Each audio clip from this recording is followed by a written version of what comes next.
బచ్చు, చేపలు తీసుకొచ్చావా? మీ నాన్న మళ్ళీ ఫోన్ చేశాడ్రా. మీ మావయ్య ఆయనకు ఫోన్ చేసి గొడవ పడ్డాట. మీ నాన్న బాధపడుతున్నారు. నాన్న బాధపడడంలో ఉపయోగమేం లేదు. బావ స్థానంలో ఇంకెవరున్నా సరే అలాగే చేసుండేవారు. మీ నాన్న అంత తప్పు ఏం చేశాడ్రా?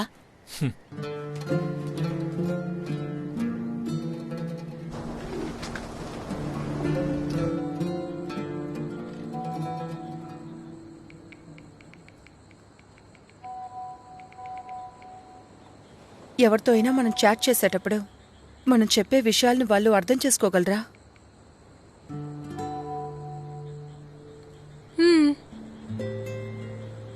అవుతుంది.